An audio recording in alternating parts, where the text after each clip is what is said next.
Shove it, man! Today it's time to look at the most dominant TNA knockout of all time. This is someone I somehow have missed out on making a video about this whole time. And no, it's not Madison Rayne, that gap-eyed bitch. This person is renowned for her great matches and for carrying a division. Sound familiar? Well, it's not Gail Kim either. It's actually a dance partner for some of the greatest TNA women's matches of all time, Awesome Kong. Was she the greatest of all time, or am I wrong? During my research for this video, I was surprised to learn that Kong had been wrestling in Japan for 5 years prior to her time in TNA, and she was in 20-minute matches almost on a weekly basis. During her time there, she went by the name Amazing Kong. Now I can't show you that footage because this video will be taken down quicker than a punch to the gut, rendering all my hard work on this video completely pointless. But damn, that's impressive. Kong's main TNA run started almost 15 years ago in 2007, but Impact Wrestling never mentions her. They'd rather talk about Gail and Madison. And of course, you've all heard about how incredible the feud was between Gail and Kong, but was that all she was about? Let's find out. Awesome Kong, real name Kia Stevens, debuted in TNA in late 2007, and she was originally using the name Amazing Kong, which was quickly changed to Awesome Kong. Before Kong in TNA, there was no real ladies division. They suddenly signed a bunch of knockouts, and Kong was one of them. She had her debut match against, guess who?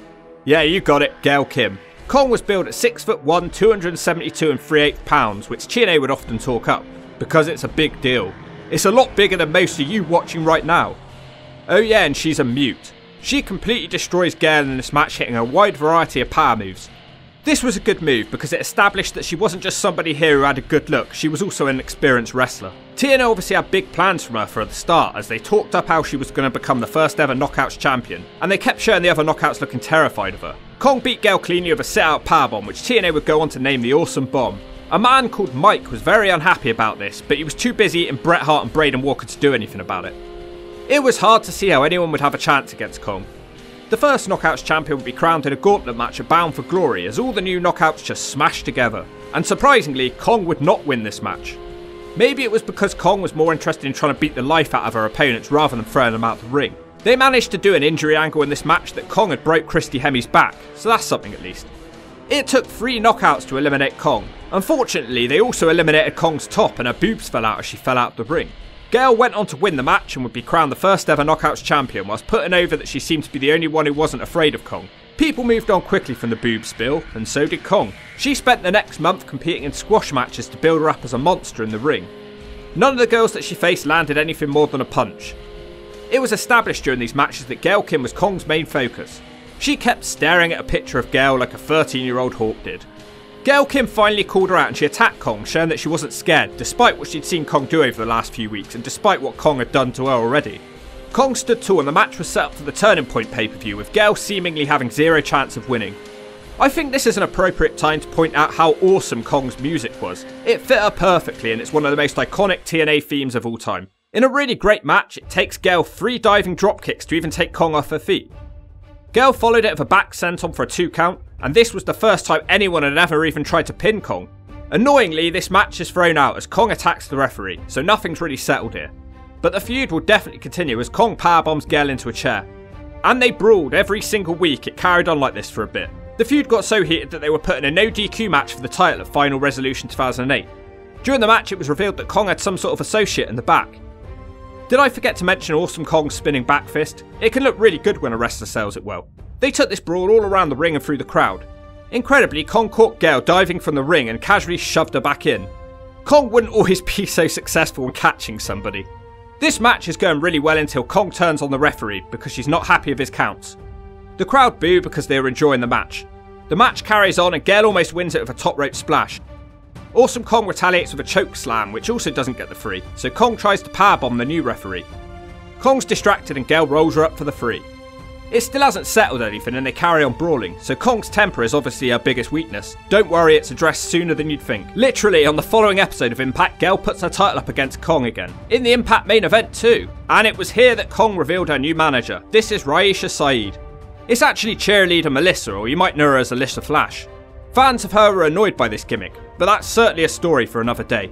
Actually, fuck it, I'm not likely to ever make a video about Raisha Saeed. I'm just being honest, I'm sorry. Fans were annoyed because they hid her face and had her play this character for about a year, but she hardly ever wrestled, and even when she did, she wasn't allowed to wrestle well. She was capable of a lot more. During this match, Kong took a cool crash through the stage. This match saw Kong looking much more vulnerable as Gail almost beat her with a DDT, and then she almost beat her again with a back senton. Later on, Gail has to kick out of a chokeslam. It was here that we saw Awesome Kong's other finisher, the Implant Buster, for the first time, but Gail doesn't have implants, so she was able to kick out. In the end, it took a triple powerbomb from Kong to beat her, and we have a new Knockouts champion. It's just an average match though, I'm still waiting for an insane match between the two. Remember, we've heard so much about them, but we must remember that women's wrestling was much different in 2008, especially compared to what WWE was serving up. This was definitely impressive for 2008 times. Anyway, Gail wanted to carry on this feud, but she'd been replaced and ODB was now the #1 contender. It was here that Kong started to look ever so slightly more weak as she had to rely on her manager to run a distraction to help her win the match. So it nicely set up a triple threat for the next pay-per-view between Gail, ODB and Kong. This is a good one, lots of hard hitting moves. They really ramped up the intensity here and it really felt like all three wanted to kill each other. This match has a rapid pace, not a single boring moment in it.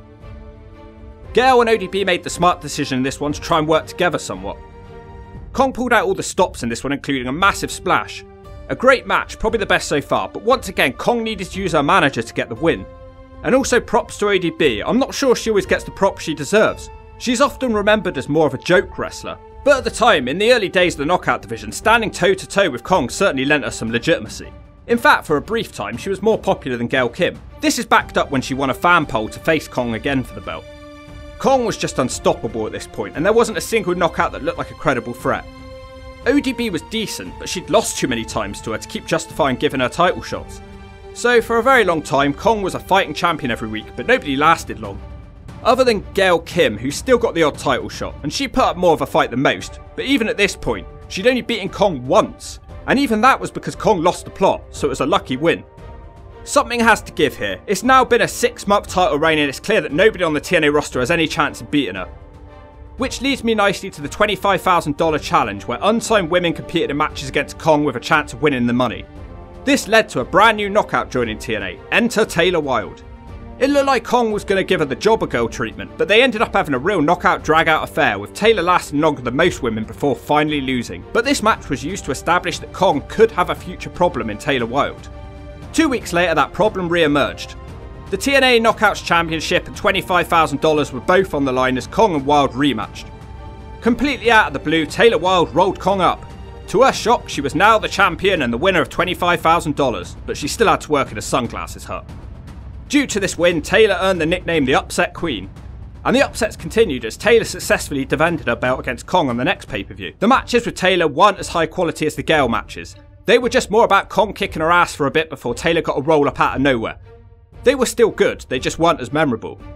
So that's 3 women who have benefited from working closely with Kong: Gail, ODB and Taylor. Will there be more? Stay tuned to find out.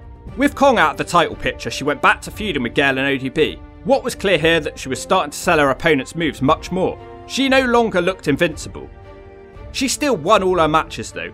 She had another pretty good match with Gail, which was a street fight. Kong won again, and this turned out to be Gail's last TNA match for 3 years as she headed off to the WWE for the second time. She only beat Kong once out of about 10 matches. That's madness.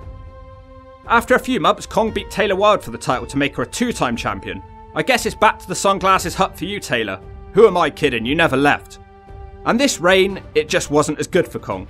First things first, they decided to give Kong her own faction.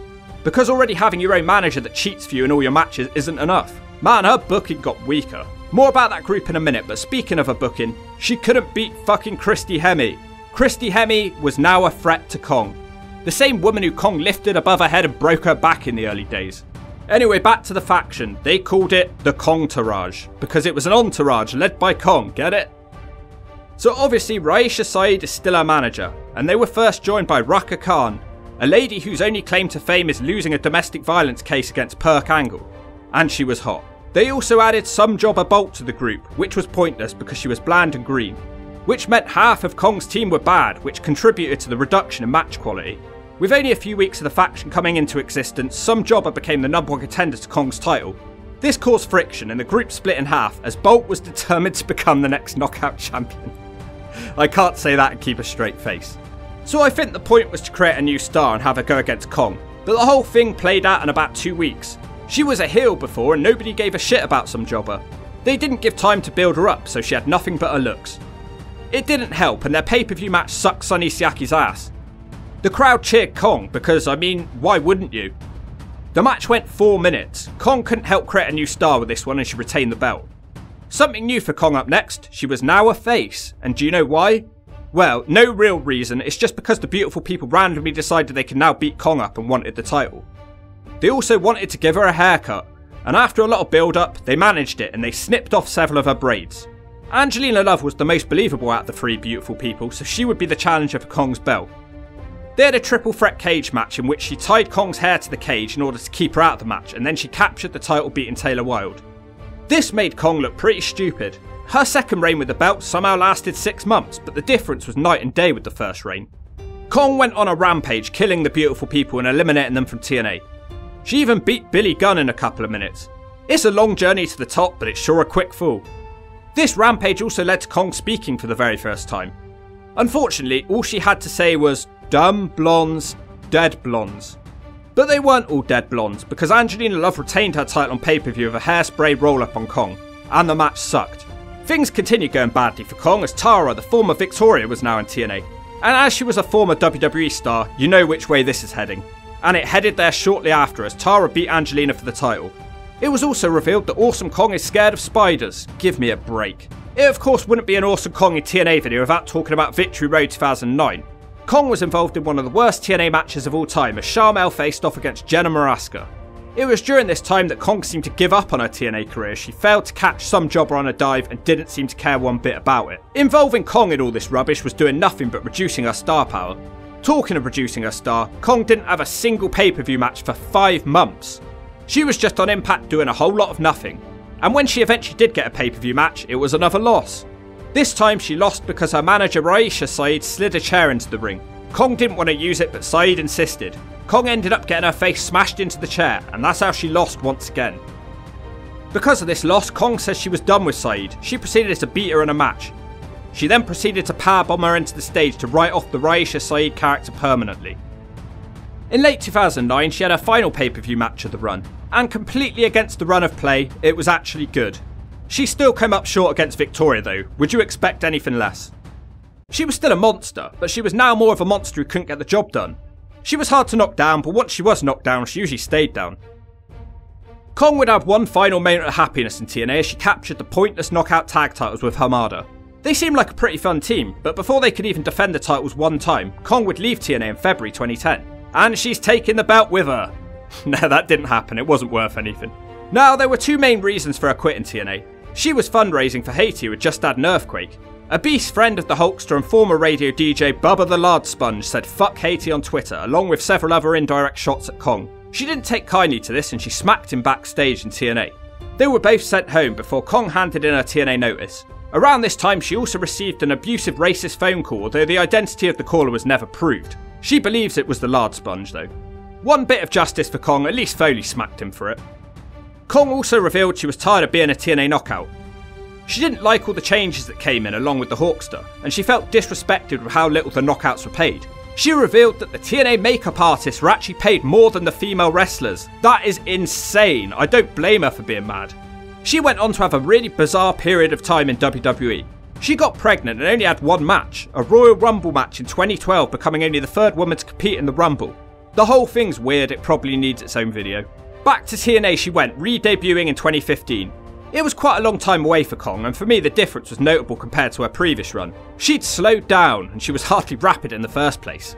Honestly, I hate this time in TNA, it's so depressing seeing everything come crumbling down. There were really only 2 notable things about this return. The first was that they tried to reignite the feud with Gail Kim. They had 4 singles matches with Gail winning all but 1. The matches with Gail were all okay. The problem is the quality of the women's matches in the WWE had improved at this point, and these 2 weren't doing anything revolutionary anymore. The other thing she did, and I still find this one weird, she became a faction leader once again. She took over the Dollhouse for some reason, I don't know how she fit in at all. But then she was released from TNA just 1 month later. She got into a backstage fight with Matt Hardy's wife Rebby. They'd been insulting each other back and forth online, and once they were both in TNA, Kong didn't take kindly to Rebby trying to get changed in the TNA Knockouts locker room. She threw her bags out, which led to a confrontation where Kong throttled her. Kong probably won't have much to say about this TNA run because let's be honest, it wasn't shit compared with the original one. She was inducted into the TNA Hall of Fame later that year. A couple of matches in AEW followed, and following that, Kong retired from wrestling. Something cool that you might not know is she actually played Welfare Queen in the Glow Wrestling series on Netflix, which ran for 3 series. Sadly, it's been cancelled without an ending. COVID smacked it with a brick. I really enjoyed seeing Kong's career in TNA back. She certainly deserves a legend status within that company. She deserves just as much credit as Gail does for helping that division get off the ground. In fact, possibly more, because she didn't leave in 2008 like Gail did. Her booking did get weaker as the years rolled on, and she was involved in some pointless stuff. She definitely lost some of the aura about her character that made it so good in the first place. I can't help but feel fans of WWE missed out on seeing her at a time when they were more focused on looks rather than wrestling. She could have been the one to add some quality to that division. It wasn't to be anyway.